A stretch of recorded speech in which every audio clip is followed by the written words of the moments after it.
ಕೇಂದ್ರ ಸರ್ಕಾರ ಏನು ದೇಶದ ಜನತೆಗೆ ಬೆಳ್ಳೆಗೆ ಶಾಕ್ ನೀಡಿದಂತೆ ಹೇಳ್ಬೋದು. ಯಾಕಂದ್ರೆ ಪೆಟ್ರೋಲ್ ಮತ್ತು ಡೀಸೆಲ್ ಬೆಲೆ ಏಕಾಏಕಿ ಒಂದಲ್ಲ ಎರಡಲ್ಲ ಒಮ್ಮೆಲೆ ₹3 ಹೆಚ್ಚಳ ಮಾಡಿದ್ರ ಪರಿಣಾಮವಾಗಿ ವಾಹನ ಸವಾರರು ತೀವ್ರ ಪರದಾಡ್ತಿದ್ರು ಅಂತ ಹೇಳ್ಬೋದು. ಈಗ ನಾವು ಯಾದಗಿರಿಯ ನಗರದಲ್ಲಿರ್ತಕ್ಕಂಥ ಶುಭಂ ಪೆಟ್ರೋಲ್ ಬಂಕ್ ನಲ್ಲಿ ಇದ್ದೇವೆ. ತಾವು ನೋಡ್ಬೋದು. ಯಾಕಂದ್ರೆ ಬೈಕ್ ಮತ್ತು ಕಾರುಗಳು ಏನು ಡೀಸೆಲ್ ಮತ್ತು ಪೆಟ್ರೋಲ್ ಹಾಕ್ಸ್ಕೊಳ್ಳಲು ಬಂದಿದ್ದಾರೆ.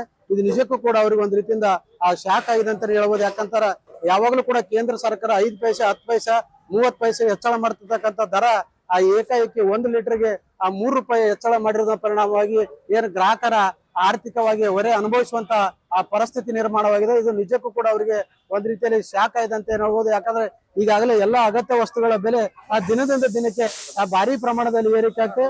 ಇದರ ನಡುವೆ ಏನು ಗ್ರಾಹಕರು ಕೂಡ ಅತ್ಯಂತ ತೊಂದರೆಯಲ್ಲಿ ಅನುಭವಿಸ್ತಾರೆ ಅಂತ ಹೇಳ್ಬೋದು. ನಿಜಕ್ಕೂ ಕೂಡ ಅವರಿಗೆ ಯಾಕಂತಾರ ಕೇಂದ್ರ ಸರ್ಕಾರ ಇದು ಬೆಲೆ ಏರಿಕೆ ಮಾಡುವ ಮೂಲಕ ಆರ್ಥಿಕವಾಗಿ ಮತ್ತಷ್ಟು ಅವರಿಗೆ ಹೊರೆ ಅನುಭವಿಸುವಂತ ಮಾಡಿದೆ ಅಂತ ಹೇಳ್ಬೋದು. ಯಾಕಂದ್ರೆ ಈಗಾಗಲೇ ಅಗತ್ಯ ವಸ್ತುಗಳು ಎಲ್ಲಾ ರೀತಿಯಿಂದ ಬೆಲೆಗಳ ಏರಿಕೆಯಿಂದ ತತ್ತರಿಸಿ ಹೋಗಿರ್ತಕ್ಕಂಥ ಯಾದಗಿರಿ ಜನತೆಗೆ ಇವೊಂದು ಮತ್ತೊಂದು ರೀತಿಯಿಂದ ಶಾಕ್ ಆಗಿದೆ ಅಂತ ಹೇಳ್ಬೋದು. ಯಾಕಂದ್ರೆ ಬಿಸಿಲಿನಿಂದ ಕಂಗೊಳಿದಿರ್ತಕ್ಕಂಥ ಯಾದಗಿರಿಯ ಜನರು ಕೂಡ ಕೇಂದ್ರ ಸರ್ಕಾರ ಹೆಚ್ಚಳ ಮಾಡಿದ ಬೆನ್ನಲ್ಲೇ ಅವರು ಕೂಡ ಕೇಂದ್ರದ ವಿರುದ್ಧ ನಿಗಿ ಕೆಂಡ ಕಾರ್ತಿದ್ರು ಅಂತ ಹೇಳ್ಬೋದು.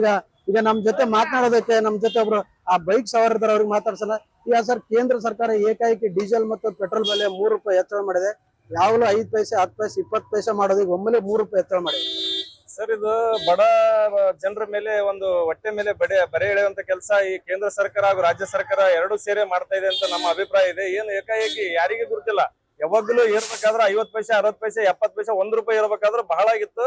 ಏಕಾಏಕಿ ₹3 ಏರಿಸಿ ಒಂದು ಬಡ ಜನರ ಮೇಲೆ ಒಂದು ಏನೋ ಇರ್ಲಾರ್ದಂತ ಇದು ಹಿಂದುಳಿದ ಜಿಲ್ಲೆ ಯಾದಗಿರಿ ಅಂತ ಒಂದು ಹಣೆಪಟ್ಟಿನೇ ನಮ್ಮ ಯಾದಗಿರಿ ಜಿಲ್ಲೆಗೆ ಇದೆ. ಆದ್ರೂ ಕೂಡ ಏಕಾಏಕಿ ಕೇಂದ್ರ ಸರ್ಕಾರ ಆಗಿರ್ಬೋದು ರಾಜ್ಯ ಸರ್ಕಾರ ಆಗಿರ್ಬೋದು ಎರಡು ಸೇರ್ಕೊಂಡು ಇವತ್ತಿಂದಲೇ ನಮ್ಮ ಚಾಲಕರಿಗೆ ಆಗಿರ್ಬೋದು, ಮಾಲೀಕರಿಗೆ ಆಗಿರ್ಬೋದು, ಟ್ಯಾಕ್ಸಿದವರಿಗೆ ಆಗಿರ್ಬೋದು, ಆಟೋದವರಾಗಿರ್ಬೋದು, ಇಲ್ಲಿ ನೋಡ್ತಾ ಇದ್ದೀನಿ ನಾನು ಒಂದು 10-15 ನಿಮಿಷದಿಂದ ನೋಡ್ತಾ ಇದ್ದೀನಿ. ಎಲ್ಲರೂ ಕಷ್ಟ ಏನಾದ ಅನ್ನೋದು ಒಂದು ದರದಲ್ಲಿ ತಮ್ಮ ಬೇಳೆ ಬೇಯಿಸಿಕೊಳ್ಳುವ ಸಲುವಾಗಿ ಒಂದು ಸಾರ್ವಜನಿಕರ ಮೇಲೆ ಕೇಂದ್ರ ಸರ್ಕಾರ ಆಗಿರ್ಬೋದು ರಾಜ್ಯ ಸರ್ಕಾರ ಆಗಿರ್ಬೋದು ಬರೆ ಎಳೆಯುವಂತ ಕೆಲಸ ಮಾಡಿದ. ಮುಂದಿನ ದಿನಮಾನಗಳಲ್ಲಿ ಇದೇ ತರ ಆದ್ರ ಸಾರ್ವಜನಿಕರು ಬದುಕಲಿಕ್ಕೆ ಬಹಳ ಕಷ್ಟ ಆಗ್ತದೆ. ಇವೆಲ್ಲ ಗ್ಯಾರಂಟಿ ಭಾಗ್ಯಗಳಿಂದಲೇ ಇವೆಲ್ಲ ಏರ್ಸ್ಲಿಕ್ಕೆ ಅವರಿಗೆ ಅನುಕೂಲ ಆಗ್ಲಕತ್ತದ. ಗ್ಯಾರಂಟಿ ಭಾಗ್ಯಗಳು ಕೊಡಂತ ಯಾರು ಕೇಳ್ಯಾರ? ಅವ್ರಿಗೆ ಯಾರು ಕೇಳೋದಕ್ಕೆ ಗ್ಯಾರಂಟಿ ಭಾಗ್ಯ ಕೊಟ್ಟು ದಿನ ₹2 ₹3 ಏರ್ಸ್ಕೊಂತ ಹೋದ್ರೆ ಬಡವರು ಬದುಕದ ಹೆಂಗೆ?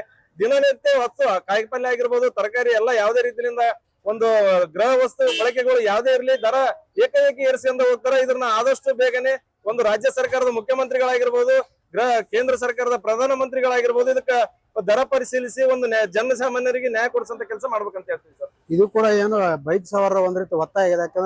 ಯಾಕಂದ್ರೆ ಇಂಧನ ಬೆಲೆ ಅಂತ ಏರಿಸುವುದು ಮತ್ತು ಇಳಿಸುವಂತ ಜವಾಬ್ದಾರಿ ಕೂಡ ಪ್ರಧಾನಮಂತ್ರಿ ನರೇಂದ್ರ ಮೋದಿ ಅವರ ಮೇಲೆ ಜವಾಬ್ದಾರಿ ಇದೆ, ಕೇಂದ್ರ ಸರ್ಕಾರದ ಜವಾಬ್ದಾರಿ ಇದೆ.